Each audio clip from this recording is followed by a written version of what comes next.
Badr Saoudi. Et je le présente à nouveau. Nous sommes ce matin avec notre invité, Maître Abdelmejid Bargache, Maître Araba. Et il en faut faire de la route pour nous rejoindre, Maître Abdelmejid Bargache.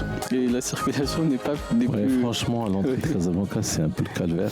Oui. Mais bon, l'essentiel, c'est d'être là et de partager le plaisir avec les chers auditeurs sur des thématiques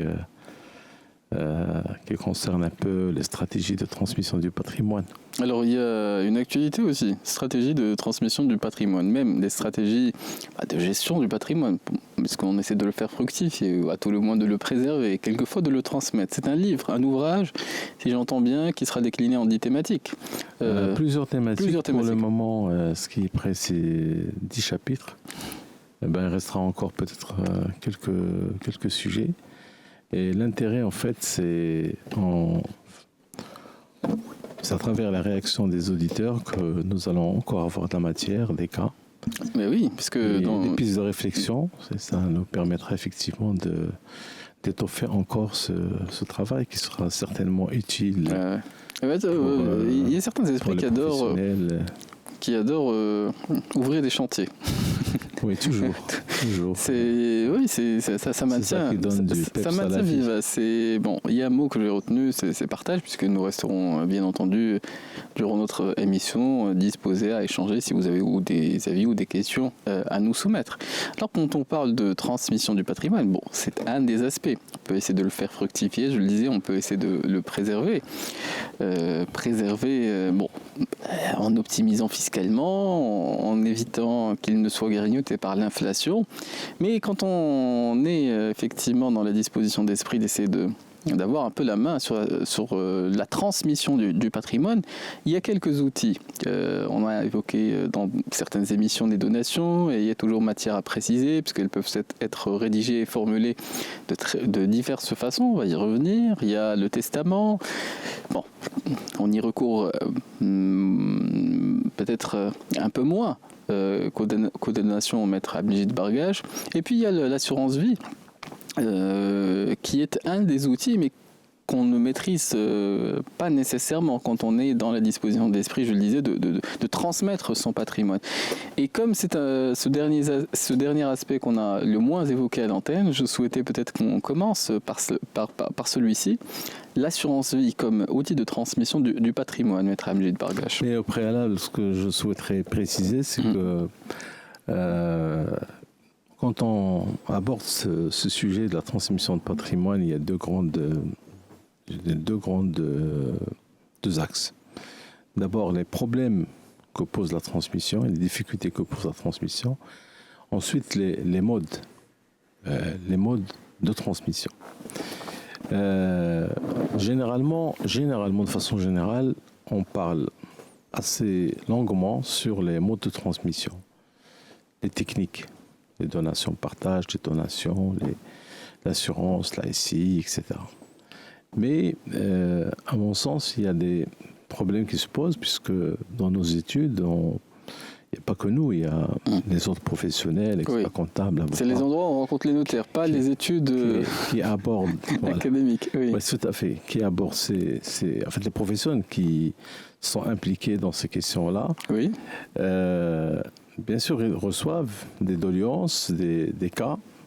Et c'est à travers ces cas-là qu'on réfléchit sur là où la solution idoine pour anticiper ou pour régler tel ou tel problème. Donc il y a deux grands axes pour clarifier un peu le débat. Après, par rapport à comme c'est la première séance de cette nouvelle année, on ne s'est pas vu depuis le mois de juillet, je suppose. Oui. Et donc, je voudrais annoncer un cycle patrimonial qui est en relation avec l'ouvrage que je suis en train de faire. Et dans ce cycle patrimonial, il y aura 10 thématiques, des sujets.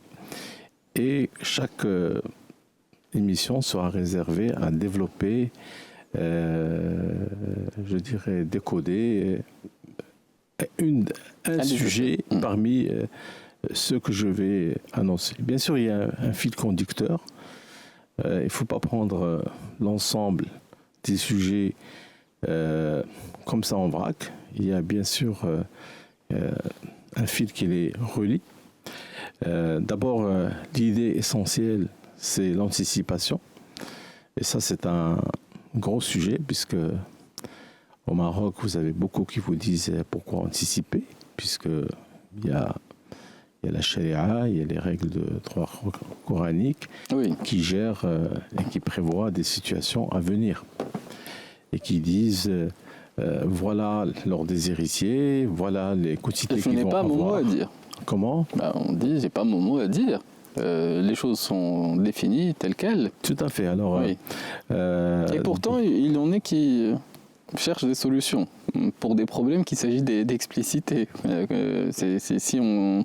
Si certains anticipent, c'est qu'ils ont quelques raisons. Et il s'agit de savoir lesquelles, Maître Amjid Bargach. Tout à fait anticiper. Je pourrais donner un certain nombre d'anecdotes et d'exemples qui démontrent bien l'intérêt de l'anticipation. Mais je souhaiterais terminer mes propos. Oui.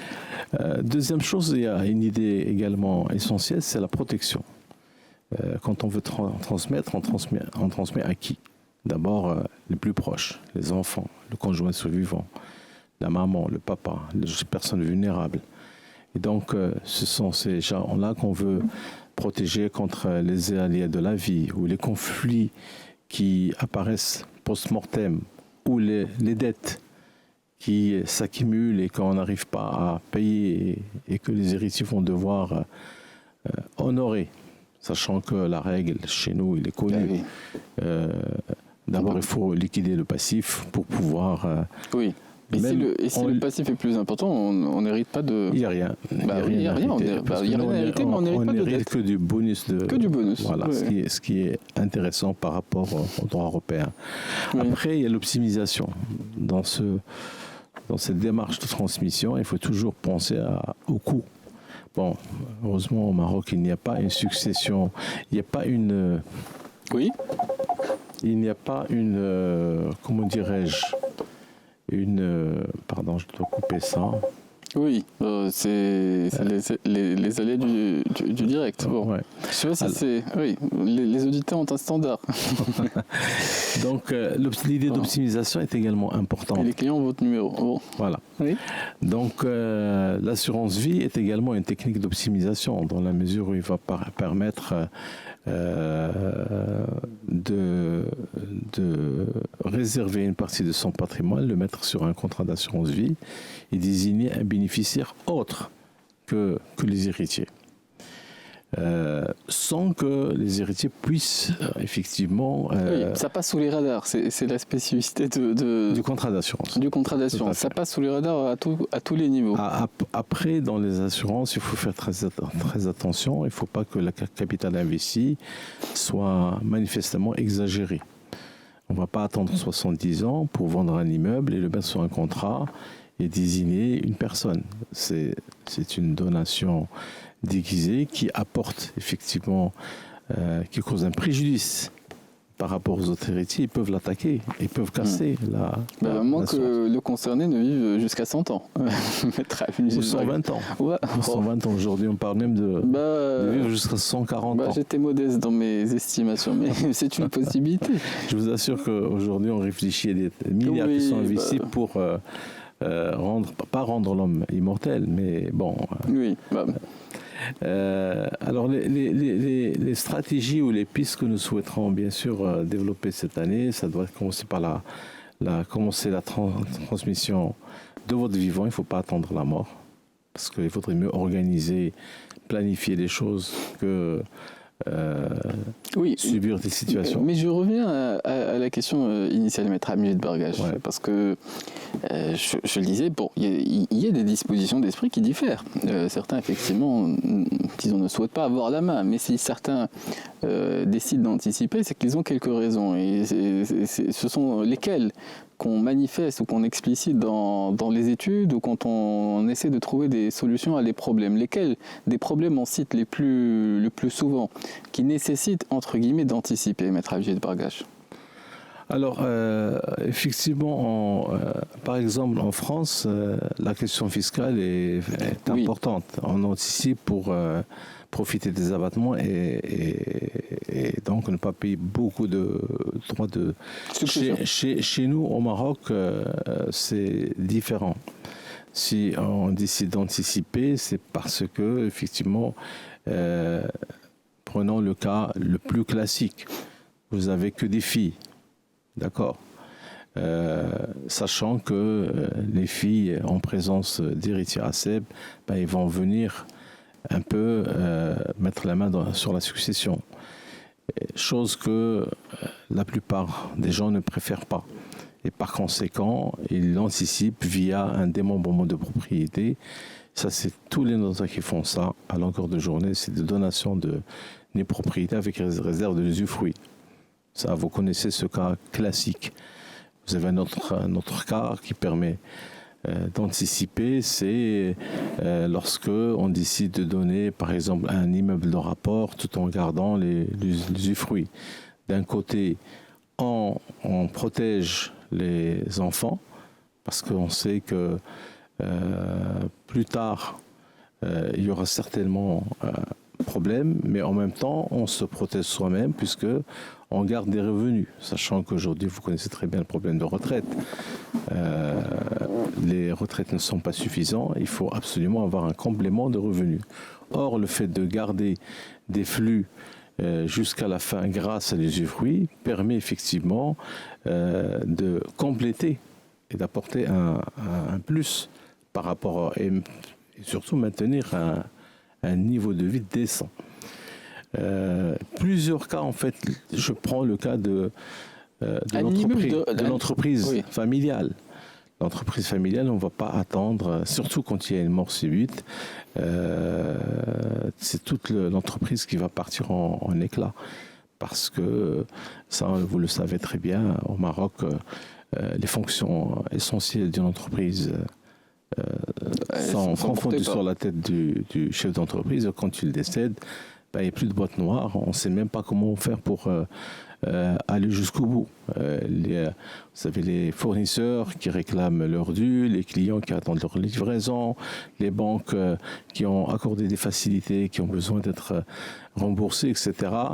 Or, quand il y a des enfants en bas âge, la maman est perdue. Vous voyez rapidement la suite. Donc, d'où l'intérêt de l'anticipation. Et je pense que c'est un intérêt fort. Oui.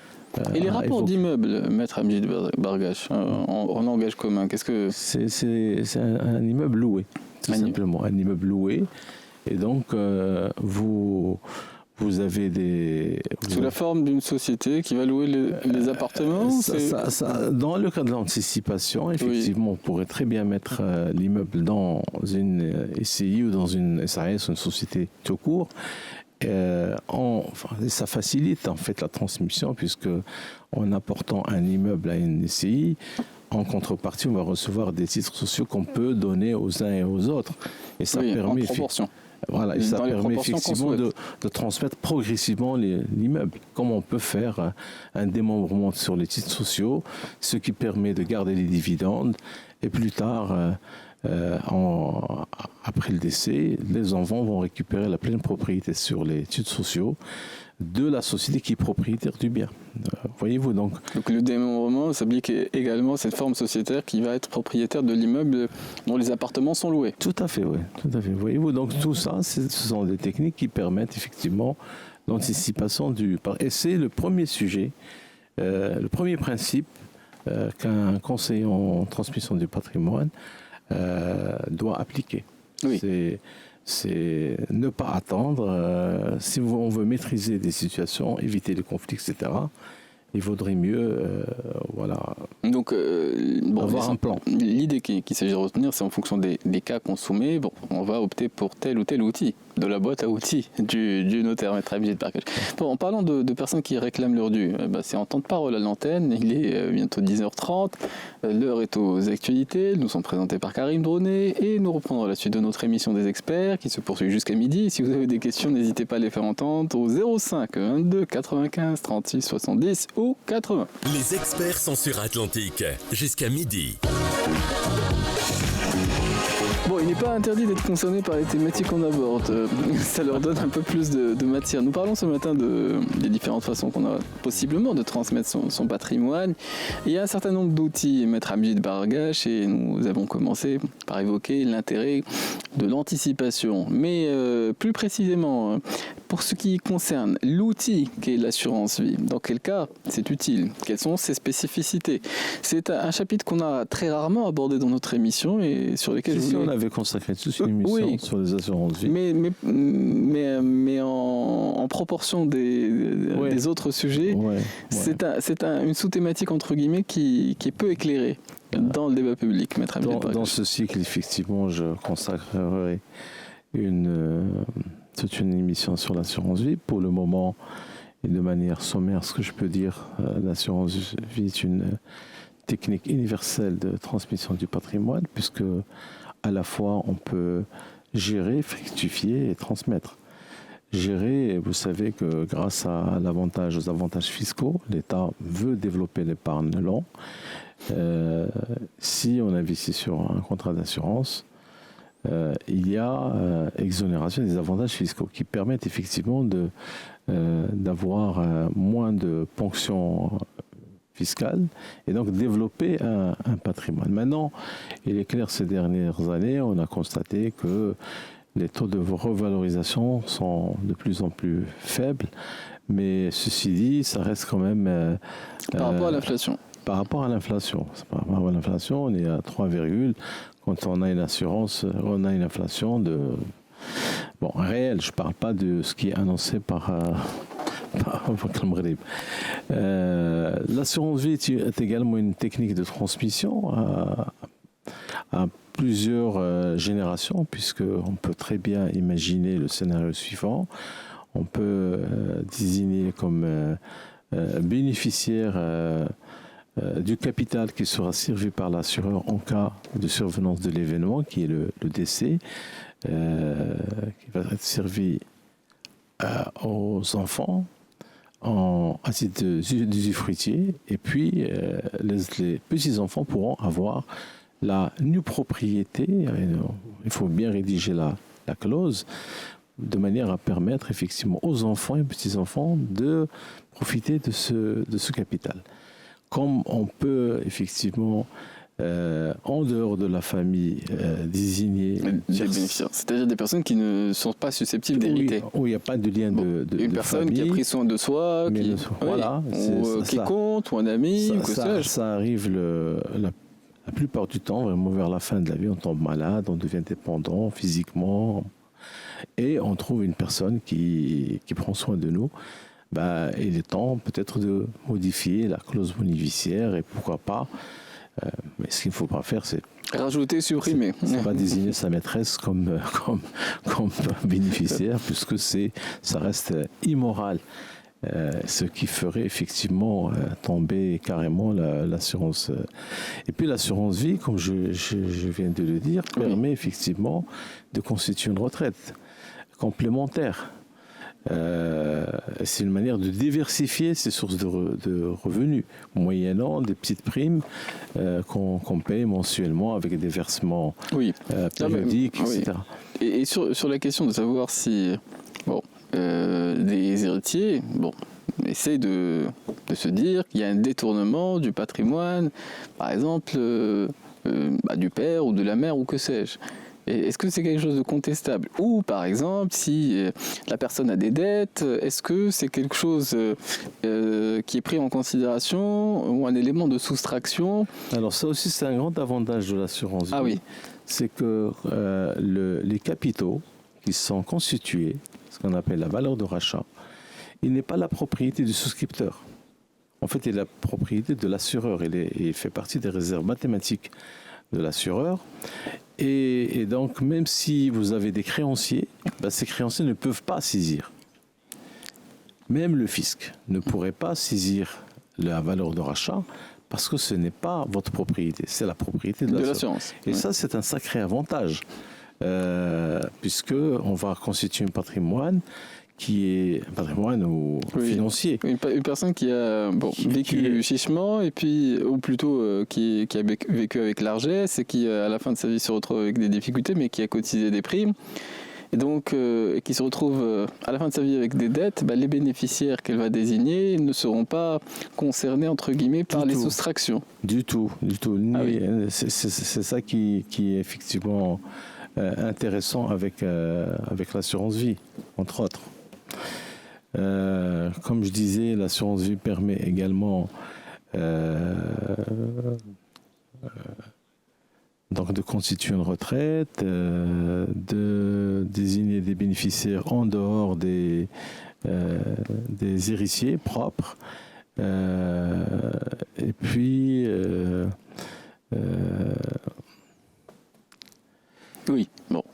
en ce qui concerne de l'intérêt que consiste le fait de souscrire à une assurance vie, Maître Abjid Bargache, c'est aussi quelque chose qui échappe au radar, entre guillemets, ce que tu disais, ceux qui peuvent réclamer, entre guillemets, une dette vis-à-vis de celui qui a constitué un patrimoine qui a pu s'éroder au fil du temps.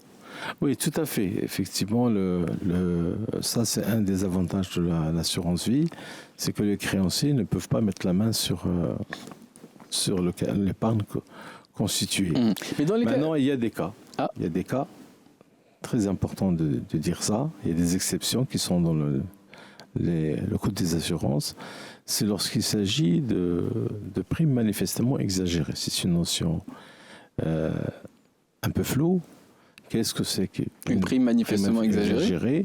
C'est en fonction du patrimoine. C'est-à-dire quelqu'un, imaginons qu'il n'y a que des actifs immobiliers, qui va liquider l'ensemble, qui va le mettre sur un contrat d'assurance. Le but étant clair, d'élucider le paiement des créanciers, de l'impôt, etc. D'accord. Donc dans ce cas-là, les héritiers, les créanciers pourront très bien demander l'annulation de l'assurance et ils vont l'obtenir, puisqu'il y a cette notion de manifestement. Alors, est-ce qu'il y a eu des cas de jurisprudence en France? Oui, au Maroc, on n'en a pas vu tellement, mais c'est une possibilité qui pourrait... c'est une action qu'on pourrait engager en justice. En justice, bien sûr. Donc ça, c'est en ce qui concerne un outil, mais quand on est au chapitre des conseils, on explique les avantages et les inconvénients de recourir à tel ou tel outil. Maître Abjid Bargache, est-ce qu'il y a des cas particuliers où une personne sollicitant un conseil, on lui dit l'assurance vie, c'est possiblement intéressant, Maître Abjid Bargache? Je vais rebondir par rapport à un sujet qui a été développé par ma consoeur Maître Latif Asrat sur les ventes viagères. Effectivement, les ventes viagères, j'en faisais beaucoup quand j'étais encore stagiaire. Ça va, Rabat, il y a une très forte communauté étrangère et donc on peut se permettre des choses que d'autres confrères ne peuvent pas le faire. Et parmi les choses qu'on utilisait, c'était l'assurance vie. Pourquoi? Parce que quand on fait une vente d'un bien immobilier, dans le cadre d'une vente viagère, en principe, on transfère la propriété et on reçoit le bouquet, on reçoit une rente. Mais comment garantir la solvabilité de l'acheteur? Surtout si la venderesse ou le vendeur s'avère être la doyenne de l'humanité et qui va vivre 120 ans. Pendant 50 ans, comment faire pour assurer ce flux? Ah oui, l'allongement de l'espérance de vie n'a pas opté pour... idéalement, quand vous faites une acquisition en viager, ce qu'on pourrait espérer, c'est que le vendeur décède dans les mois qui suivent. Mais... ça propage de mauvaises intentions. Cette option. Non, il ne faut pas provoquer la mort, attention. Oui, non, mais c'est certainement. Mais... Voilà, ça c'est le hasard. Mais l'intention... Mais le hasard peut faire également que le bénéficiaire, le crédit rentier, puisse vivre assez longtemps pour... à ce moment-là, il n'y a pas que l'acheteur qui doit, même ses héritiers doivent contribuer. Bien sûr, ça c'est quelque chose qui serait une dette. C'est pour ça que parmi les solutions qu'on propose à l'acheteur, de souscrire une assurance vie et désigner le crédit rentier comme bénéficiaire. Et comme la compagnie est notoirement solvable, c'est elle qui va s'assurer en cas de décès au lieu des héritiers. Au lieu des héritiers. Voilà ce qui soulagerait effectivement la charge de l'acheteur. C'est une solution qu'on peut envisager dans le cadre d'une vente en viager. On va prendre une respiration musicale, Abhijit Bargage. On a partagé le maximum d'explications, mais sur les donations, il y a les donations partage, il y a les donations simples, il y a les donations avec réserve d'usufruit, il y a un certain type de donations sur lesquelles on va revenir. Ce sera après l'instant musical et bien entendu, si vous avez des avis ou des questions à nous soumettre ce matin, n'hésitez pas à les faire entendre jusqu'à midi au 05 22 95 36 70 ou 80. Nous sommes de retour avec notre invité, Maître Abhijit Bargage, qui est notaire à Rabat, et nous évoquons ce matin les différentes stratégies de transmission du patrimoine, tout en restant ouvert à l'échange si vous avez des questions ou des avis à faire entendre. C'est jusqu'à midi au 05 22 95 36 70 ou 80. Bon, on a évoqué le chapitre relatif à l'assurance vie. Il en est un autre qui est un peu plus vaste en l'occurrence. C'est celui des donations qui sont énormément pratiquées par les notaires du pays, Maître Abhijit Bargage. Oui, bien sûr, les donations, c'est quelque chose que nous pratiquons assez fréquemment, surtout en période, je ne sais pas pourquoi, mais au compte statistique, mais pendant la période du Covid, le marché immobilier était en berne. On ne faisait pas tellement de ventes, mais par contre, on faisait beaucoup de libéralité. Je pense que ça s'explique par...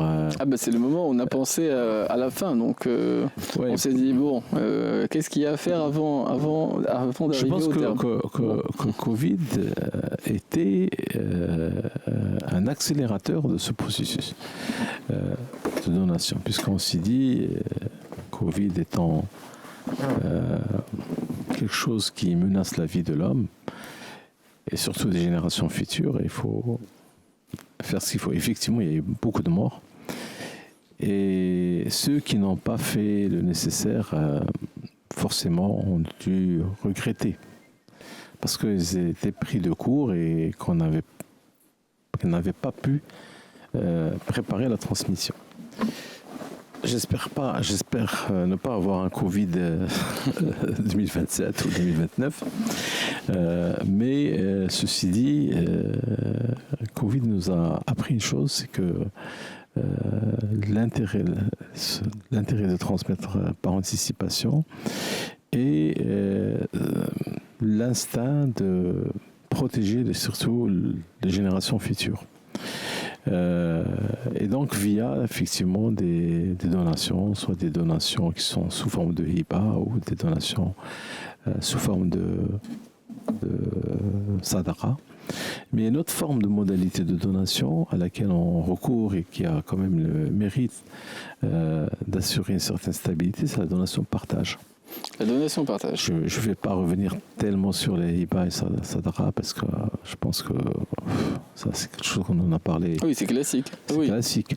Mais la donation partage, elle a le mérite effectivement d'assurer une stabilité puisque une donation partage suppose l'intervention de tous les enfants qui sont les futurs héritiers. C'est-à-dire, il faut un consensus. Il faut le consensus et l'accord. Il faut un consensus. Tout le monde se met d'accord sur... Parce que l'expérience a démontré quand on fait des donations isolées, après le décès, tout un chacun va dire j'étais lésé, j'aurais dû prendre tel bien parce que ce bien-là est situé dans une zone qui est devenue immeuble. Alors que l'autre, il a pris un terrain agricole, il ne bouge pas. Mais ce ne sont pas les discussions les plus agréables qu'on a en famille, Maître Abhijit. Oui, mais ceci dit, ça crée des conflits, de sacrés conflits entre héritiers. Par contre, quand on fait une donation partage, c'est acté, c'est inscrit sur le marbre. Tout le monde réfléchit et quand on décide, quand on signe, ça y est, c'est indiscutable. Et ça a cet avantage effectivement de sécurité et de stabilité que... Mais j'imagine qu'il y a un bon moment pour proposer ou envisager cette donation-partage. Bon, si on a 40 ans, 50 ans, 60 ans, bon, c'est peut-être que le patrimoine a encore le temps d'évoluer positivement ou négativement, Maître Amjid Barghash. Vous savez, est-ce qu'il y a un caractère... Parce que, bon, il y a la question du moment opportun pour ce type de décision et de discussion, même en famille, Maître Amjid Barghash. En fait, c'est une question qui m'interpelle, qui est en relation en fait avec un autre sujet qui est la planification et quels sont les jalons de vie. D'accord ? Donc, il y a plusieurs jalons. Il y a effectivement la naissance, il y a le mariage, il y a la retraite, le décès. Et chaque événement va va avoir des conséquences sur le plan juridique, fiscal et des décisions à prendre, engageantes. Et donc, quand est-ce qu'on va donner ? Forcément, un jeune ne va pas donner, parce qu'il n'a pas encore développé de patrimoine. Ce n'est qu'une fois que... Quand je vois la vigueur de certains vieux qui sont restés jeunes, je me demande si c'est toujours le moment pour eux, parce que c'est vrai qu'on peut être très bien portant, mais la mort est foudroyante, elle est imprévisible. Oui, mais quand une personne vient, on peut se poser la question, quand elle cherche conseil, de se dire, est-ce que c'est le bon moment pour elle ? Est-ce que c'est opportun. Comme je viens de le dire, la mort est un événement certain, le terme étant incertain. Et donc, on ne peut pas savoir ni prédire quand est-ce qu'il y aura décès. Et aujourd'hui, on voit bien des jeunes mourir avant mais il est logique.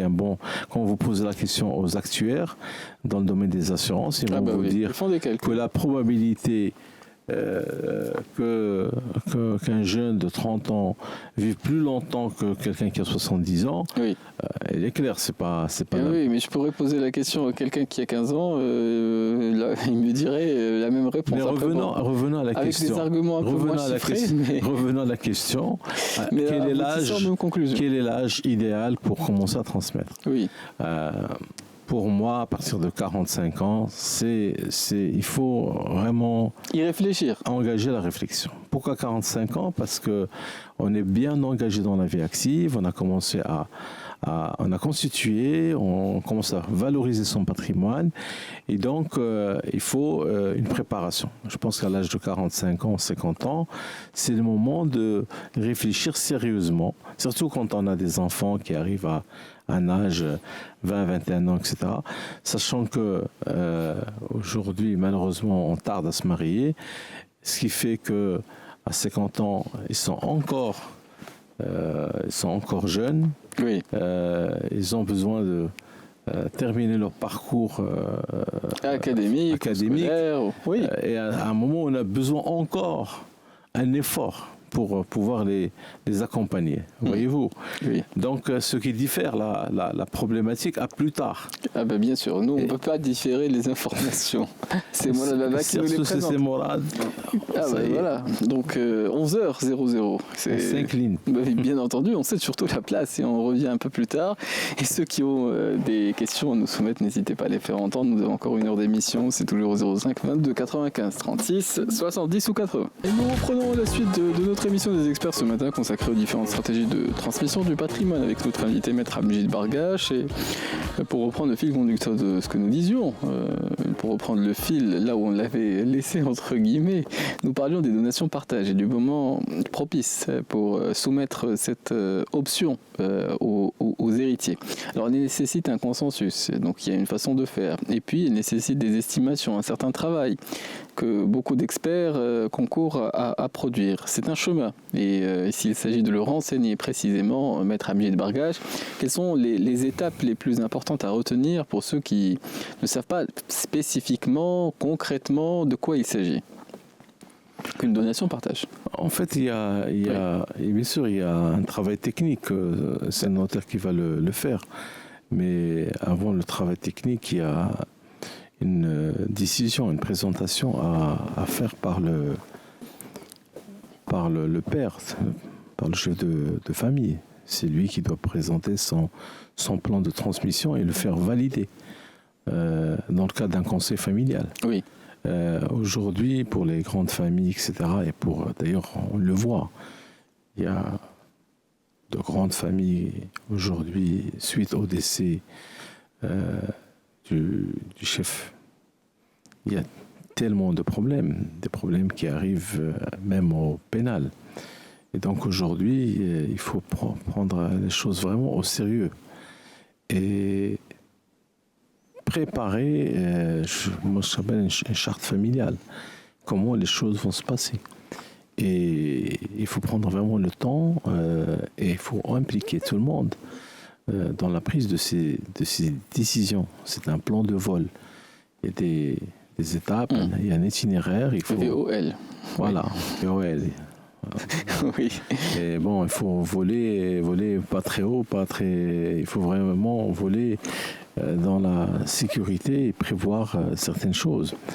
Et surtout répondre aux besoins, aux attentes des uns et des autres. C'est très important d'écouter, d'avoir une écoute active. Et surtout encore, quand on a des entreprises, penser à la question de la gouvernance, comment le transfert va se faire, etc. Ce n'est pas une affaire très mince. C'est une affaire qui va se préparer dans le temps. D'ailleurs, on le dit, une stratégie de transmission, ce n'est pas du one-shot. Non, c'est quelque chose qui va se faire en plusieurs étapes. Et en fonction, il y a déjà un outil qu'on fait beaucoup, c'est le bilan patrimonial. Sans bilan patrimonial, on ne peut pas... c'est le guide, c'est ça qui va nous donner la ligne. Donc on commence par cela. On commence par le bilan. Et le bilan va nous dire, voilà l'image des actifs, des éléments du passif, etc. Est-ce qu'il y a un endettement, pas d'endettement, etc. Donc toutes ces questions-là sont après, à côté du bilan, il faut avoir quels sont les objectifs patrimoniaux, qu'est-ce qu'on veut faire, où on veut aller. Et ça, on ne le fait pas tout seul, on le fait en concertation. Après, une fois qu'on a pris des choix politiques, des choix familiaux, il faut les mettre en œuvre. Et c'est là où intervient la boîte à outils dont on a parlé, les techniques. On a parlé de donation-partage, mais il n'y a pas que la donation-partage. Il y a d'autres techniques qu'on peut utiliser. On a parlé de l'assurance vie, les sociétés, les démembrements de propriété. Il y a plusieurs choses plusieurs modes de transmission auxquels on peut faire recours. Donc, il y a un temps pour faire ça. J'ai dit que à partir de 45, 50 ans, il faut commencer à réfléchir sérieusement. Et puis, c'est quelque chose qui doit être discuté, débattu au sein de la famille sans négliger qui que ce soit. Parce qu'il faut l'accord unanime de chacun. D'ailleurs, concrètement, ce qu'on fait, c'est une fois qu'on a fait le bilan, on fait des brainstorming pour savoir quels sont les besoins. Parce qu'il faut négocier une solution. Quand vous avez des enfants, il y a des enfants qui sont habiles, qui sont capables de reprendre l'entreprise, d'autres qui ne le sont pas. Alors, pourquoi donner l'entreprise à des personnes qui sont incompétentes ? C'est vous et l'entreprise à l'échec. Il faut vraiment, là, faire en sorte de favoriser le dauphin. Et pour ça, il y a des techniques, bien sûr, le holding de transmission, le LBO, etc. Ça, on va rentrer dans les sujets complexes. Mais ceux qui ne présentent aucun intérêt ou qui n'ont pas les compétences requises pour pouvoir aller au-delà d'une génération, il faut leur donner autre chose, peut-être faire de l'agriculture ou un immeuble de rapport. Et ça, c'est des choses qu'on ne peut pas décider comme ça. Il faut, bien sûr, avoir le CV de tout un chacun, écouter, etc., pour pouvoir faire un plan qui répond oui. Mais à partir de quel moment on peut juger qu'un patrimoine, il est intéressant de le transmettre par ce biais-là, une donation-partage. Et souvent, quand il y a de la variété, une personne elle a une entreprise, un fonds de commerce ou des fonds de commerce, elle a peut-être un appartement, 2 appartements, peut-être un terrain, que sais-je. il y a différentes situations patrimoniales, Maître Hamid Bargache, mais à partir de quel moment c'est intéressant de recourir à cette option-là, qui est la donation-partage? Alors, ça veut dire qu'il y a plusieurs enfants déjà et qu'il y a plusieurs biens. D'accord? Et qu'il faut estimer les biens de manière à ce qu'il y a une notion importante, l'équité, que ce soit équitable. Il ne faut pas favoriser un par rapport à l'autre. Et c'est pour cela que faire de bonnes expertises qui sont validées par les héritiers, ça contribue à une paix. Puisqu'on sait que c'est telle valeur et pas une autre. Oui. Voilà. Parce que si on laisse faire, parce que imaginons il y a une variété, si on laisse faire, chacun a une proportion de chaque chose. Maître Hamid Bargache, par exemple, une proportion d'un terrain en fonction de... Vous voulez dire l'indivision, c'est ça? Oui, non, une fonction d'un terrain. Une proportion de chaque chose. Une entreprise, un terrain, d'un immeuble. Mais si on procède par donation-partage, on peut séparer. On peut décider que telle personne va bénéficier, on va lui attribuer tel bien, telle autre personne, telle entreprise, ou la gestion d'une entreprise, c'est là des compétences particulières. Donc il y a un seuil de patrimoine qui rend envisageable ce type de solution. Bien sûr. Donc, et ça aussi... certainement pour des gens qui ont amasser un patrimoine important, ça ne peut pas concerner... écoute, ça peut être... on peut avoir 3 appartements, 3 enfants et on peut faire une donation partage. Oui, c'est beaucoup plus facile d'obtenir un consensus sur une décision. C'est clair. En fonction des préférences, même si... Mais en tout cas, c'est une option qui existe pour la mettre en œuvre en pratique, si j'entends bien. Alors, il y a un bilan patrimonial qui est établi, mais pour ce qui est du chapitre qui est le plus délicat quand on procède à une donation-partage, c'est le chapitre des entreprises, Maître Hamid Bargache. En ce sens, il y a différentes organisations, différentes façons de faire et différentes façons, entre guillemets, de prendre ses distances par rapport aux décisions qu'on a la largesse de prendre seul. Et effectivement, il y a aussi des solutions de démembrement qui sont envisagées dans ce cadre-là, dans la transmission des parts sociales des entreprises. Oui, bien sûr. Après, tout dépend de ce qu'on veut. Il est clair pourquoi on fait le démembrement, c'est pour permettre effectivement au chef d'entreprise de donner, de garder en fait l'avoir, de garder les dividendes.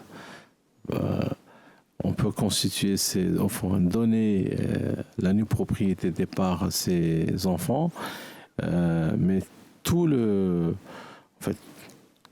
bénéfices vont revenir au père, parce que c'est grâce à ces bénéfices-là, ou ces dividendes, qu'il va pouvoir effectivement financer sa retraite. À un moment où il est en train de lever le pied. Après, effectivement, le dauphin, qui peut être désigné comme directeur général de la boîte, et lui, il va avoir un salaire, d'accord, un salaire avec des primes, etc. Mais le père, lui, grâce à ce démembrement, il va pouvoir effectivement, jusqu'à la fin de sa vie, profiter de ces mais j'ai entendu la phrase clé, et c'est une phrase clé que je retiens pour toutes les questions relatives à l'anticipation de transmission du patrimoine. Tout dépend de ce qu'on veut. Et on peut vouloir des choses très diverses, et on va prendre des exemples concrets après les respirations musicales. Et j'enjoins ceux qui nous écoutent, qui voudraient peut-être participer à l'échange ou poser des questions, à nous contacter au 05 22 95 36 70 ou 80. Et nous sommes avec notre invité, Maître Hamid Bargache, qui est notaire à Rabat, et nous évoquons les différentes façons qu'on a de transmettre, ou même les différentes raisons qui nous poussent à anticiper. Et tout dépend de ce que l'on veut. J'ai entendu Maître Hamid Bargache, et en matière de transmission du patrimoine, qu'est-ce qu'on entend le plus souvent par rapport aux volontés exprimées dans une étude notariale, Maître Hamid Bargache ? Surtout dans ce cas de transmission des entreprises, parce qu'il y a différentes façons d'opérer, différents besoins, différents types d'entreprises. Donc, Il n'y a pas un schéma. Il y a plusieurs schémas en fonction des situations.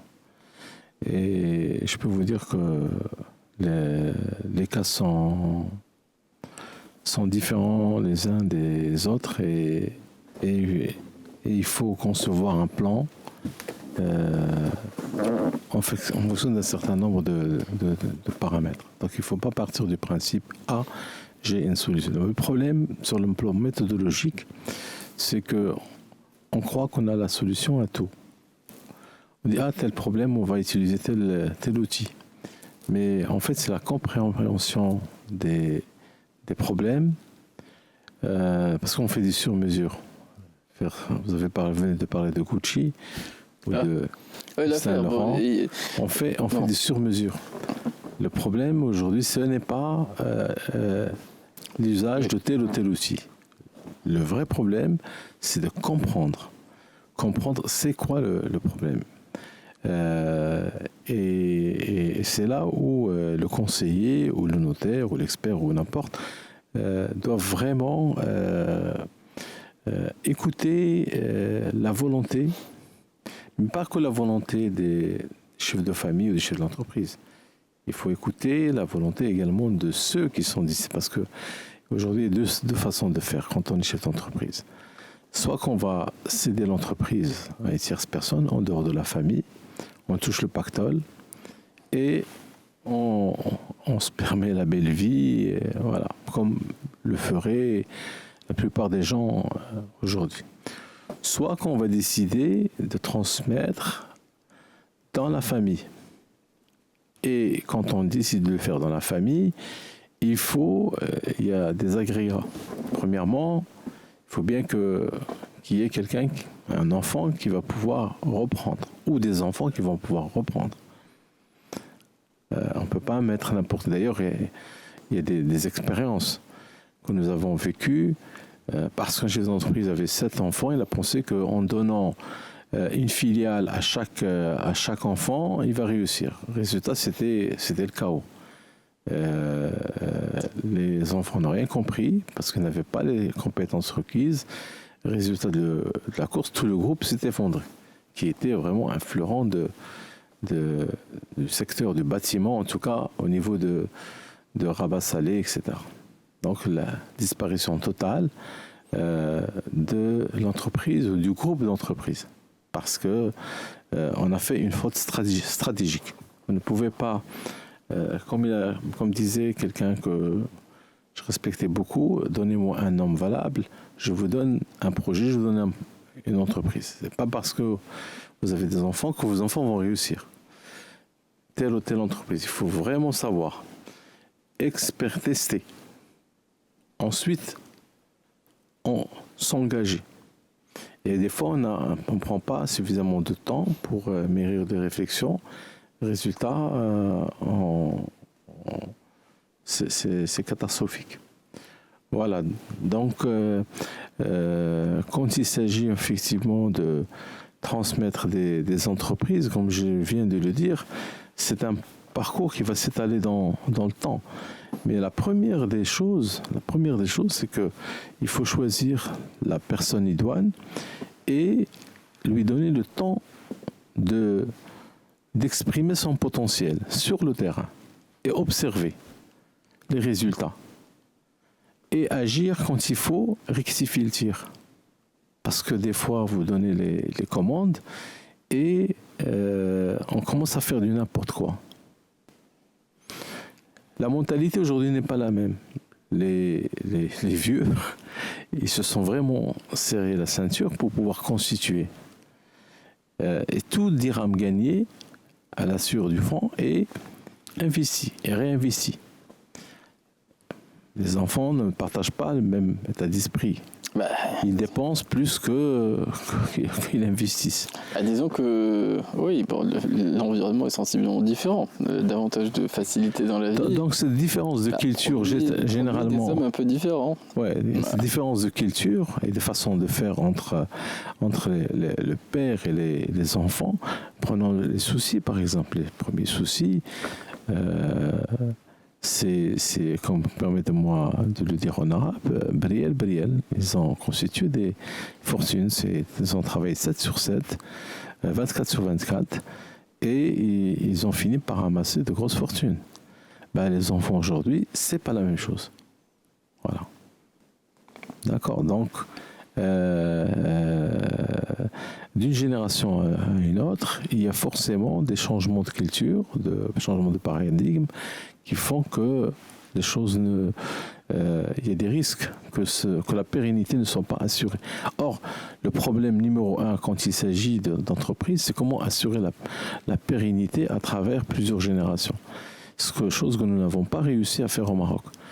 Aujourd'hui au Maroc, vous avez une première génération, peut-être une deuxième génération. J'ai assisté une fois à une conférence organisée par la PD sur la question de la transmission, et les animateurs, c'était la deuxième génération. C'était fabuleux. Voilà, des jeunes qui ont réussi quand même à franchir le cap des générations. Mais est-ce que ça va aller au 3e, 4e, 5e génération ? C'est une grande question. Mais bien sûr, nous on franchit des caps dans notre émission à 11h30, c'est au tour de Karim Drounet de nous présenter des actualités en langue française. On va se retrouver dans quelques instants pour la dernière demi-heure d'émission, durant laquelle bien entendu nous resterons ouverts à l'échange si vous avez des avis ou des questions au 05 22 95 36 70 ou 80. Et nous reprenons la suite de notre émission, chers auditeurs, avec notre invité Maître Amjid Bargache, et nous parlons des différentes façons qu'on a de transmettre son patrimoine, et il est un mot qu'on a enjambé et sur lequel il s'agit de se rattraper, c'est le testament, qui est un des outils et non des moindres, parce que c'est aussi un outil qui présente certains avantages. Les décisions ne sont pas définitives, et quand on souhaite garder la main sur la possibilité de changer d'avis par rapport à tel ou tel point, c'est quelque chose qu'il est envisageable quand on est dans l'optique effectivement d'anticiper la transmission de son patrimoine, Maître Amjid Bargache. Oui, certainement, le testament est une technique qui a ses avantages, également ses inconvénients, mais à distinguer par rapport à la donation, puisque quand on donne, on se dépouille de ses biens au profit pour les esprits suspicieux. Oui. Et comme on vient de le dire, ce qu'on constate aujourd'hui, c'est il y a l'instinct de conservation qui se développe chez les gens. Plus on avance dans l'âge, on n'a pas la confiance qu'en se dépouillant, qu'en donnant, on va continuer de recevoir la même attention et la même protection, ou avoir les ressources tout court pour pouvoir mener une vie normale. Et c'est pour cela qu'on reste scotché assez bien, parce que ça représente une sécurité. On diffère la transmission jusqu'au dernier moment. Jusqu'au dernier moment. Et donc le testament, il a cette vertu de permettre de différer la transmission jusqu'au décès. C'est après le décès que le testament va produire ses effets. Avec un sacré avantage, c'est que on peut à tout moment révoquer le testament. Chose qu'on ne peut pas faire avec une donation. Donc la révocation d'un testament est beaucoup plus facile que lorsqu'il s'agit d'une donation où il y a un formalisme à respecter. Après, il y a des contraintes, bien sûr. Voilà, mais c'est un outil qui a ses limites, et notamment pour faire le lien avec ce que nous disions en matière de transmission, pour le coup de biens meubles ou d'entreprise ou de société. Est-ce que c'est un outil qui est pratiqué, Maître Amjid Bargache, ou est-ce qu'il a des limites qui le rendent impraticable sur ce registre ? Quand on va, par exemple, dans le monde anglo-saxon, on ne jure que de testament et de trust. Le testament étant un outil qu'on utilise à tout bout de champ. C'est très important. Pour les Américains, les Anglais, le testament, c'est très important, parce que c'est là où on exprime ses dernières volontés. En France, c'est la même chose. En Europe, mais chez nous, il y a des limites. Si vous venez de parler de limites, puisqu'il y a une quotité. Quand on veut donner, léguer, c'est dans la limite du tiers. Après, effectivement, si on a l'accord des héritiers, on peut aller au-delà du tiers. Comme on peut faire un legs au profit d'un héritier pour l'avantager. Dans le cas d'un legs particulier, par exemple, dans la mesure où les héritiers sont d'accord. Sauf que le seul problème qui se pose, c'est que ces héritiers, on les connaît qu'au moment du décès. On ne peut pas dire aujourd'hui que ce sera mes enfants qui vont hériter d'eux. Parce qu'on ne sait pas. Peut-être que il y a les aléas de la vie qui font que c'est au moment de l'ouverture de la succession qu'on peut à ce moment-là connaître précisément les héritiers.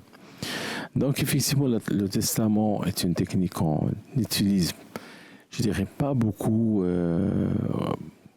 si je dois faire une comparaison avec les donations, on fait beaucoup plus de donations, parce que on veut être sûr qu'on a donné. Après, il y a une situation intermédiaire, c'est quand on donne, quand on fait une donation démembrée, on garde quand même l'avoir, on garde l'usage, la jouissance, et donc le transfert total de la propriété n'intervient qu'après le décès, ce qui permet aujourd'hui une certaine protection, sécurité pour celui qui donne. Oui, et sur les modalités de rédaction et sur la possibilité de subtilité qu'on peut insérer quand on veut prévoir un legs. On va avoir quelques options qu'on va essayer de partager avec ceux qui nous écoutent, mais on va donner la parole à Sir Rachid qui nous a contacté, me semble-t-il, de Rabat. C'est ce que me confirme en tout cas la régie. Bonjour à vous, cher auditeur. Oui, bonjour monsieur, bonjour maître. Bonjour. Une question, je ne sais pas s'il y a une réponse, mais je sollicite maître Bargache pour savoir si la volonté d'un aïeul transcrite sur un acte adolaire est valable lorsqu'il transmet ses biens à la première génération de ses propres enfants, garçons et filles, et qu'il la limite seulement aux garçons à la génération suivante, c'est-à-dire les enfants de ses propres enfants. Il la limite simplement au mâle. Est-ce qu'elle est acceptable, validable, notamment pour passer à une titrisation d'une propriété, ou est-ce que les enfants écartés ont le droit d'exiger réparation, je ne sais pas. C'est ma question. Est-ce que c'est contestable? Mais est-ce que c'est l'acte adolaire, c'est une donation, est-ce que c'est un testament? C'est un testament. C'est marqué en arabe, si je peux le dire en arabe. Oui.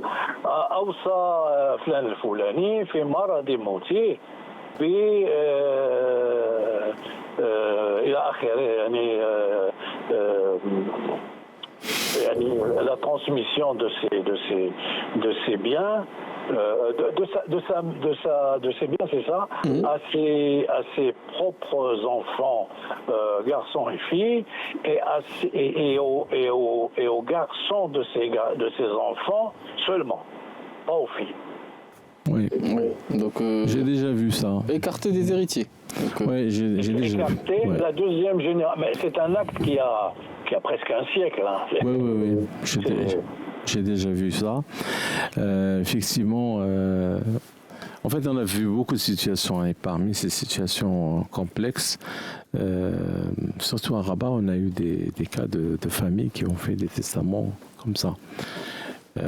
Parce que l'acte dit Awsa, donc ça fait référence à l'Wasiya. Et dans l'Wasiya, on dit effectivement, ça va être à la lignée mâle, pas aux femmes. Et après, quand il s'agit de biens immobiliers, il faut attendre vraiment que la lignée s'achève pour pouvoir passer à une situation normale où les filles pourraient venir à la succession. Chose qui complique beaucoup les choses. Et d'ailleurs, ça ressemble beaucoup à une autre technique qui est les Habas Mu'aqqaba. Habas Mu'aqqaba, c'est grâce à Sa Majesté Hassan II, de grandes familles ont constitué des habous au profit de leurs enfants mâles. Donc, que les garçons, pas les filles. Et le problème, c'est que de génération en génération, les biens immobiliers ne résistent pas au temps. Vous avez un hammam, le hammam va s'effondrer. Vous avez une maison, il va s'effondrer. Et donc ça crée beaucoup de problèmes. Et c'est là où on a permis la dissolution des habous de famille. Et au moment de la dissolution des habous, les femmes qui ont été exclues, ils venaient à la succession de la même manière que ce cas atypique de testament où il n'y a que les garçons. Est-ce que la validité, oui, puisqu'on en a vu. Non, mais la validité, la question, c'est si une personne conteste. Bon, si les enfants, filles des enfants de la personne qui a rédigé ce testament, qui a été rédigé par des adultes, conteste en justice, est-ce que c'est quelque chose de contestable? Est-ce que c'est quelque chose qui peut être remis en question? Je crois que la question porte sur ce point, Maître Amjid Bargash. C'est-à-dire, si l'affaire est jugée par le tribunal, est-ce qu'il est admissible que des héritiers qui ont été exclus par le testament puissent quand même hériter, malgré la volonté qui a été exprimée par cet acte adoulaire, Maître Amjid Bargash? En fait, si on devait revenir à la logique du testament, simple, c'est que quand on lègue, d'abord on ne peut pas léguer au profit d'un de ses héritiers, ça c'est le principe. Après on peut le faire si on accepte le principe. Les enfants peuvent accepter effectivement ce schéma, que ce soit que les enfants mâles et non pas les filles. Et dans la pratique, effectivement, ça se produit. Ça s'est produit déjà. Ça s'est produit déjà. D'accord. Oui. Et on avait à traiter des dossiers qui restaient très longtemps. D'ailleurs, le dernier que j'ai géré, entre autres, il y avait un testament comme ça, et il y avait un testament en faveur de... comment on appelle ça? En faveur de... Mecca ou le Médine, le Masjid, un bien immobilier au Maroc, une dame, un droit indivis dans un immeuble, d'accord. Il faisait un legs au profit de Masjid al-Haram au Masjid al-Nabi sallallahu alayhi wa sallam.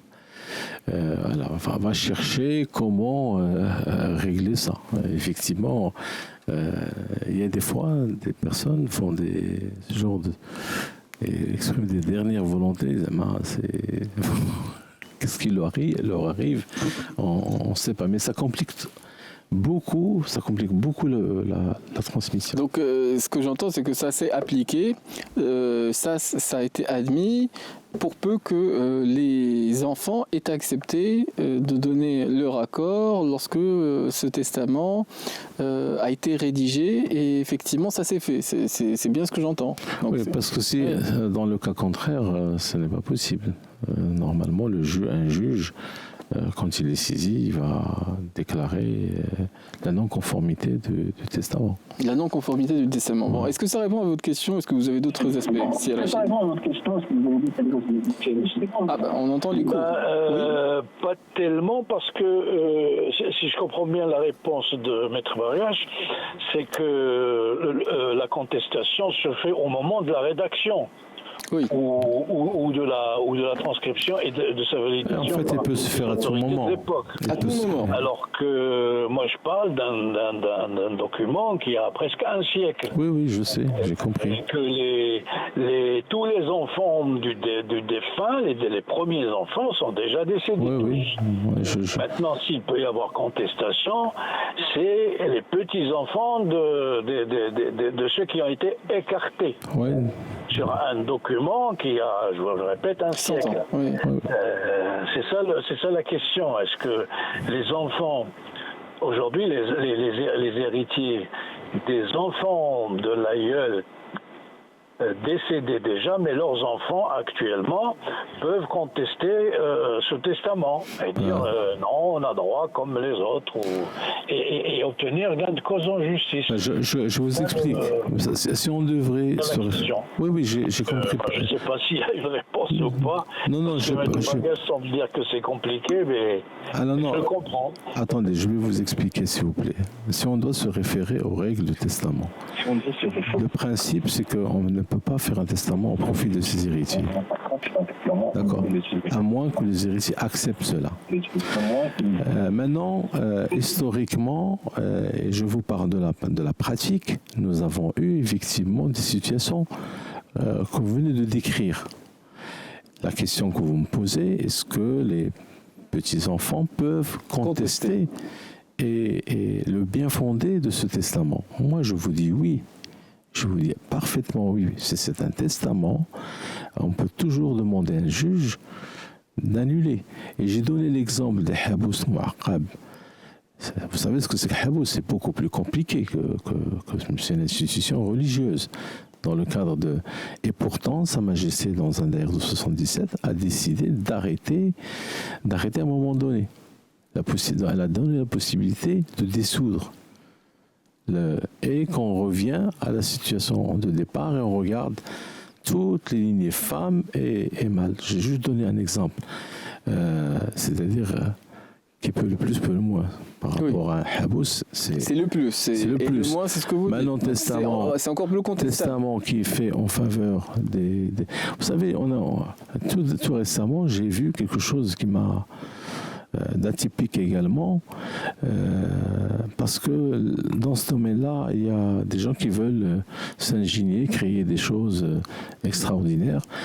C'est quelqu'un qui a voulu créer une fondation, et fondation, il a créé une association. Et dans l'association, qu'est-ce qu'il dit? Il dit ce bien-là, il appartient à l'association, mais le président de l'association, il ne peut être que pris parmi mes enfants, mes descendants mâles. Voilà. Et en dehors de ça, ce n'est pas possible. Oui. Et donc, voilà des modes de transmission atypiques qu'on peut rencontrer. Après, est-ce que c'est légal ou pas? Dès qu'on s'aperçoit qu'effectivement, la solution entachée d'un vice ou d'une... On ne peut que saisir le juge. Et malheureusement, c'est pour ça que des fois, quand on met en place une stratégie, il faut vraiment une étude juridique sérieuse. Voilà, sérieuse. Pas mettre en place des choses contestables. Parce que quand j'entends ça, c'est contestable. Quand on est là, oui. Le problème ne se pose pas. On annonce ses volontés, mais après le décès, c'est un autre résultat, c'est quelque chose d'autre qu'on observe. Voilà. Donc ce que j'entends, c'est que pour ce cas précis, c'est Rachid, c'est que... C'est Rachid, ce qu'il dit, effectivement, ce sont des choses, des situations qu'on a eu à gérer par rapport à certains immeubles de... Je ne voudrais même pas citer, parce qu'il y a confidentialité, je veux pas. Il y a des familles, il y a une famille, en l'occurrence à Rabat, où il y a des gens, ou à Fès, où il y a ce genre de disposition. Bon, en tout cas, la réponse est claire, c'est que c'est contestable par les petits-enfants qui vont s'estimer lésés si j'entends bien, et vont contester le vice de forme par rapport à la légalité du testament, bien qu'il ait été rédigé peut-être dans des conditions juridiques qui étaient différentes. 11h52, ce qu'on gère nous, on gère un peu le temps aussi. Bien sûr. Et nous avons enjambé la respiration musicale, parce que la question était très intéressante de Sir Rachid qui nous l'a soumise. Merci beaucoup. Et je vous en remercie. On se retrouve dans quelques instants pour les derniers instants de notre émission des experts ce matin. Et avec Kamal Arsal et Ahmed Aloua qui nous ont rejoints sur le plateau, nous étions bien entendu avec Maître Amjid Bargad. Je remercie Sir Rachid pour sa question. Le temps qui nous est imparti s'est écoulé et je vous souhaite une excellente suite des programmes sur notre antenne sur Atlantique. La tranche suivante, je le disais, est animée par Ahmed Aloua et les informations nous seront présentées dans quelques instants par Kamal Arsal, un journal d'actualité en langue arabe. Les experts sont sur Atlantique jusqu'à midi.